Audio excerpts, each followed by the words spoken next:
Hello বন্ধুরা, মেথি শাক কী করে রান্না করতে হয় আমাকে অনেকেই কমেন্ট করে বলেছো। তো আমি সেদিনই ভিডিওটা করেছিলাম, তো দেওয়া হয়নি, এবার ভাবলাম আজকে দিয়ে দিই। তো আমি দেখুন এখানে কালিজিরা ফোড়ন দিয়ে দিলাম, শুকনো লঙ্কা কালিজিরা ফোড়ন দিয়ে শাকটা দিয়ে দিলাম। আমি আগে থেকে ধুয়ে কেটে রেখেছি। তো আর কাঁচা লঙ্কা চিড়ে দিয়ে দিলাম।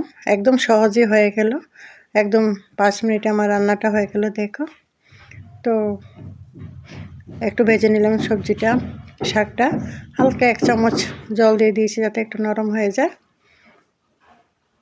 তো একটু নরম হওয়ার পরে আমি আদা আর একটু মিষ্টি জিরা বা মৌরি গুঁড়ো দিয়েছি, আগে থেকে ভেজে রেখেছিলাম অল্প একটু। দিয়ে শাকটা একটু ভালো করে ভেজে নিলাম। আর আলুগুলো আমি আগে থেকে ভেজে রেখেছি, আলু দেব।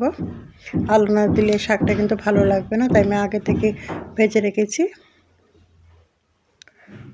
তো দেখুন দিয়ে দিলাম, দিয়ে আর একটু ভালো করে ভেজে নেব, ভেজে নাড়াচাড়া করে নামিয়ে নেব।